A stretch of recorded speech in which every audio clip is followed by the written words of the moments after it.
we could just say, what if all the weapons come back? Okay, they're back up to a top three team. The Eagles, we know what they're capable of.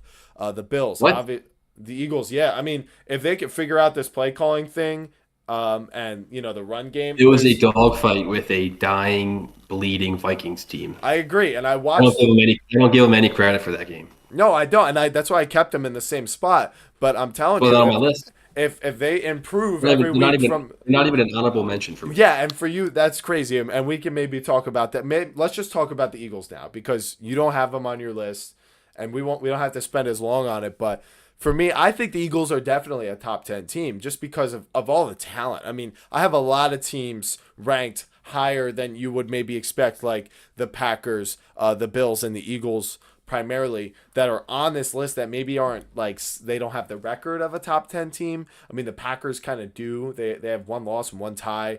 They're undefeated when they score more than 10 points, and it's just like it's the talent. It's like I said, they have Wyatt coming back and Lucas Van Ness. So for this Eagles team, having Jalen Carter and a Quinion, it's not like the past 3 seasons they've been blowing teams out every game and they haven't had a couple games like this. Early on last year, things weren't looking too hot before they figured things out. And if they're gonna, I think they're just gonna get healthy unless if they suffer some major injury. I don't really see them like fully collapsing to what they were against the Giants. I think that was more of a one-time thing rather than like a projection of what the rest of the season is gonna look like for them. But I would say like if they don't get the benefit of the doubt to be a top 10 team, then why do the Cowboys, who have this glaring weakness on the defense, or like the Seahawks, who we haven't even seen be here before, and we saw Sam Darnold crumble at the end of last season on on a team that almost won the 1 seed,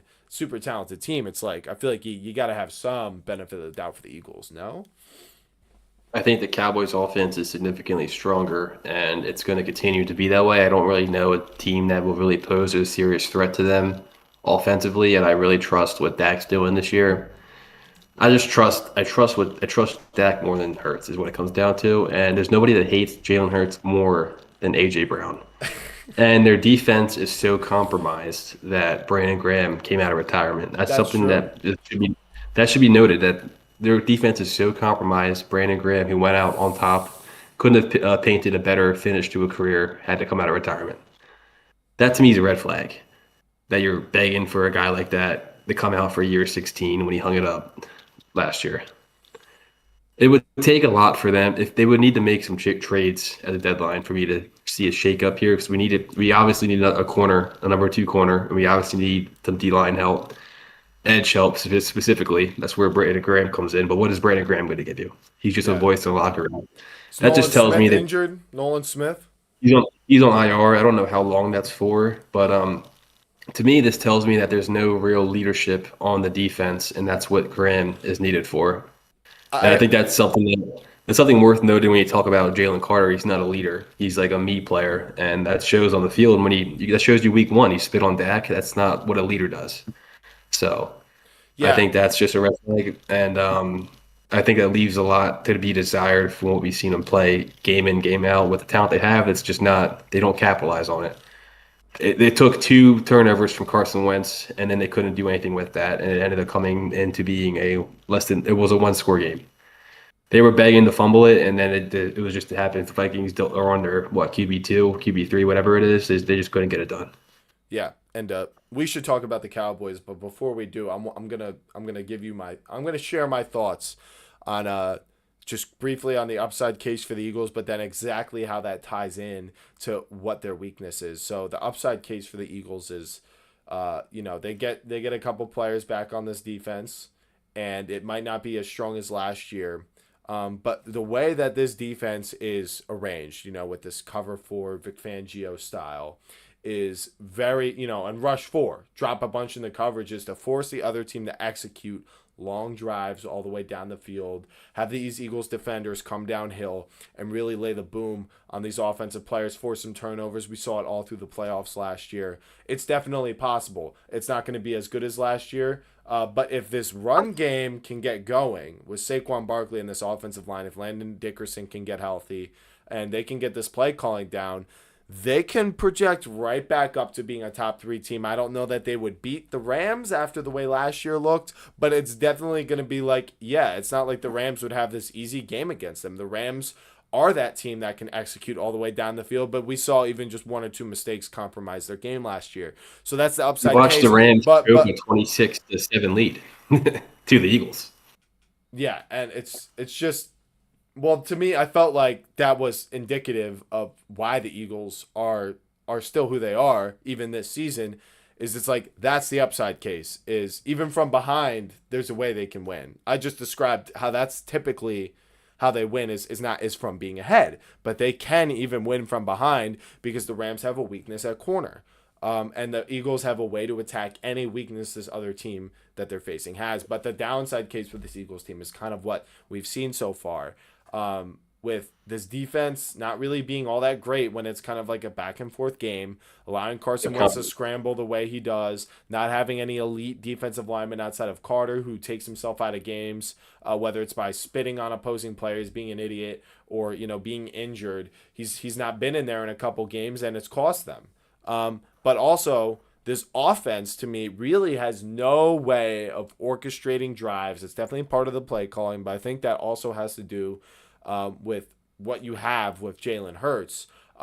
Obviously, it worked this Well, week. he's a one-trick pony. He's a one-trick pony. It's like if those deep passes are incomplete to AJ He Brown, can't read a defense. the Eagles only score 7 points in this game, and one of those touchdowns you got to remember was a defensive touchdown.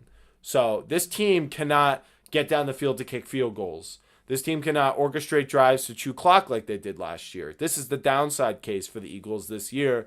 And to me, it's like you need to do all of those things to win playoff games, and it's going to look like 2023 because when it doesn't work for them, it's sort of like snowballs like it did versus even just the Giants. I mean, the Giants have a total weakness at wide receiver. The offensive line is not good. They couldn't take advantage of that. And the Giants defense has a weakness at corner.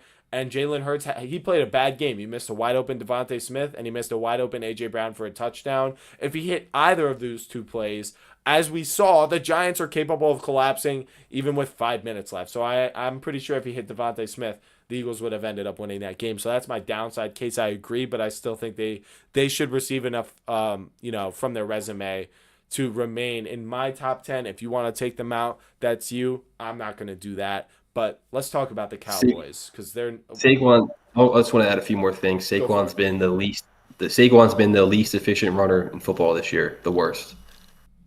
yeah. What do you think about that? I think part of it, there's 2 main reasons for that. Number one is typically when we see players lead the NFL in touches at running back last year. This is sort of a fantasy football thing, but it's real. It's a real thing that happens. If you're playing all the way to February, your season's not over.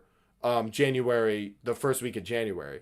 You're playing a whole nother 2 months of football, and you're getting 30 touches a game. You lead the NFL in touches. You are beat up going into that next season. You do not have enough time to fully recover and then lift and then go through the conditioning of training camp. You basically have no rest. So we're talking about a 2-year stretch that Saquon Barkley is trying to pull off of being who he is, and it's just not that easy. Then the Eagles play calling, the offensive line not being there as much, along with defenses realizing, hey, they won the Super Bowl last year because of this. Let's key in on Saquon Barkley and force Jalen Hurts to beat us through the air. Teams have been doing that. It worked against the Rams. It worked against the Vikings. It didn't work against the Giants. It didn't work against the Broncos. So we're seeing how, that's how you're supposed to beat this Eagles team. And, some teams can pull it off. Some teams can't. If that deep completion happens, you're probably not going to win. If it doesn't happen, they might not score for an entire half. So that's what we've seen from them. I totally agree.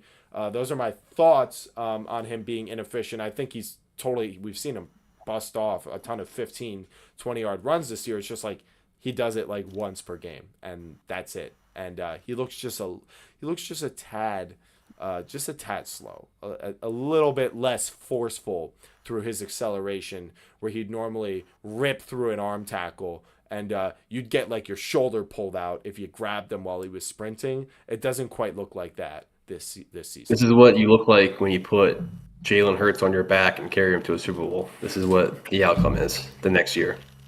That's exactly right. And we saw that with Christian McCaffrey after the 49ers, you know, not being able to play pretty much the entire season, coming back and re-injuring himself.